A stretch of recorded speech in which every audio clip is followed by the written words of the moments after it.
When it comes to aerial yoga, there is one elephant in the room, and that is nausea and dizziness.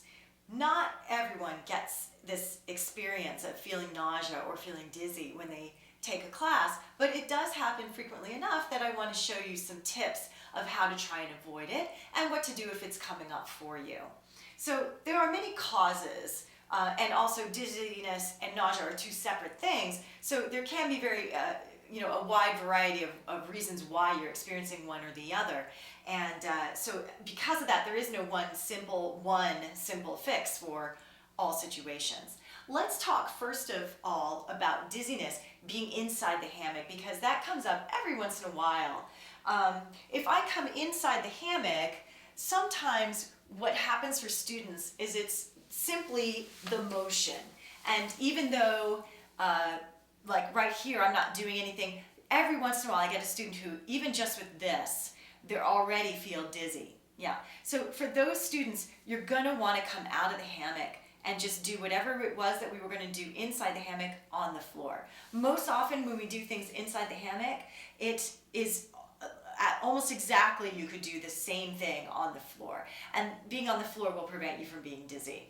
For many people, being dizzy in the hammock when you're inside, it just simply comes from not being able to see a horizon. So let's say I'm doing something where I'm lying down.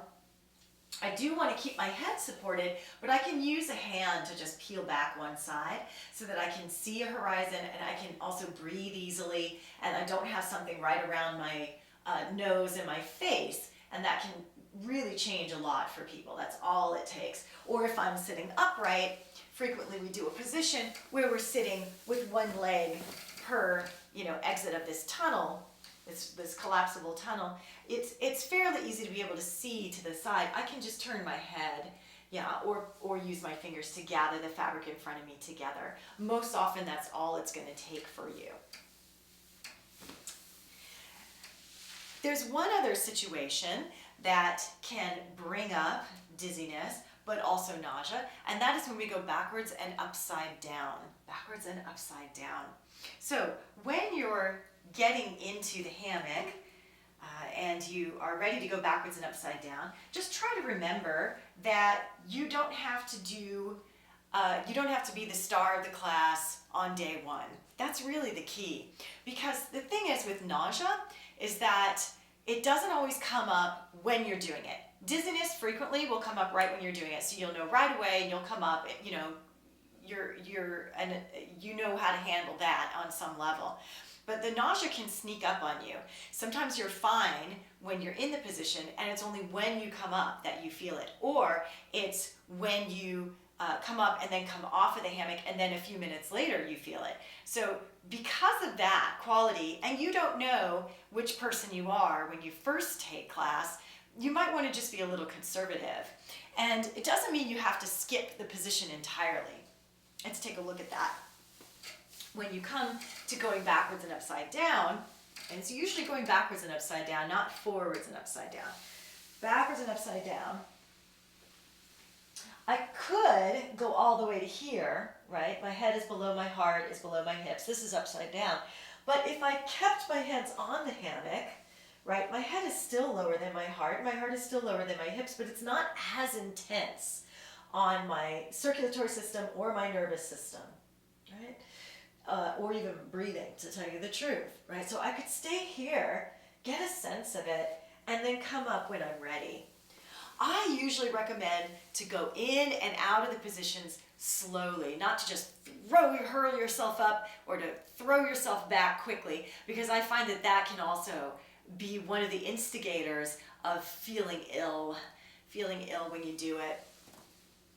Once you've gotten a practice of trying it and you feel there's no ill effects, you can, many times within even the same class, try it again, right? Be careful about how many times you try it. Frequently once or twice in a row is okay. The third time sometimes gets to be too much, unless you have experience, right? When you do this more and more frequently, your body's going to adjust and get used to the sensations, and you'll be able to stay upside down longer, you'll be able to do it more frequently, and you won't have any issues. Yeah, but you might have to wait a few classes before you build up that kind of a tolerance for it. Now, let's say that you've gone upside down and you're not scared to be here, and so you're fine with being here for a while, but it's starting to get to be kind of intense. There's actually a couple things you can do while you're here. You can use a brick, and I placed one conveniently for myself to grab. A brick or a book or even some pillows, whatever it takes, and place that so that you can place the crown of the head on the brick or the book, yoga brick or book. Not an actual brick, that would be unpleasant. Right, so what I'm doing here is I've got something firm under my head, and yes, it is absorbing some of my body weight. So I do feel a little bit of return of normal compression you feel in your spine when you're standing and when you're standing on your head, but it's not 100%. So it's still, the hammock is still carrying some of my weight, and then some of my weight is going through the head into the floor. There's something about that pressure that for many people just helps your circulation with, going back to the heart and coming back and forth and coming in and out of the legs and all that good stuff. So that can be something that can really help you if you need it. If you don't have a brick or a book nearby or some pillows that are firm enough that will help you, you can always just put your hands on your head and just push. Many people get very surprised when I tell them that. They think, okay, yeah, that's not going to work, and then their eyes open very big, and they realize, oh wow, even that helped, right? It depends on what's causing your nausea or your dizziness. A third way is what I'm doing right here, where I walked my hands away from the plumb line, and I just sort of lifted my head, so I'm looking at my hands. And as I look at my arms, it looks a lot like how they would be positioned in downward facing dog. And many times that's all it takes to relieve any excessive feeling of pressure in the head. Of course, how long you stay upside down can affect everything. If you wait until you get a headache when you're upside down, that's not going to be a good thing. Don't be a hero. Come up as soon as you need to. And keep in mind that it can change from day to day, even within the same person.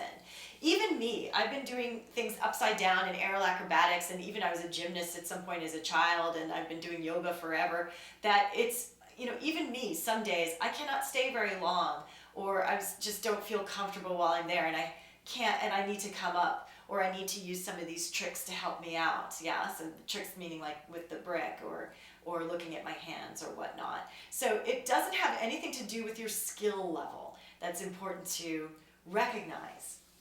Now, another thing that can get in the way for people or help or actually instigate some sort of dizziness or nausea, it may not even be the positions that you're putting yourself in or having the hammock spread out. It can have a lot to do with just what your body chemistry is that day.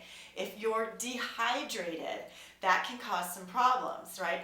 If you ate food too close to when you took class, if you haven't eaten all day and you had like a snack, a granola bar or something just to make sure you don't faint, that's different.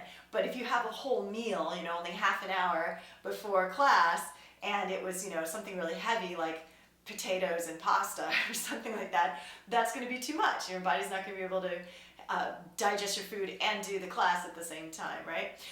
The other side of that too is if you didn't eat enough, right? If you didn't eat all day, you're on a fast and you only drank water, that might not be such a good time for you to dangle upside down in a hammock, right, at the end of that day. So you have to use a little bit of common sense in terms of, your diet and your consumption and all that good sort of stuff. Any case, I hope those are a few good tips for you to help you recognize or see some signs of, when something maybe doesn't feel so comfortable, and it's not good to push through this kind of discomfort. Yeah, so take care of yourself.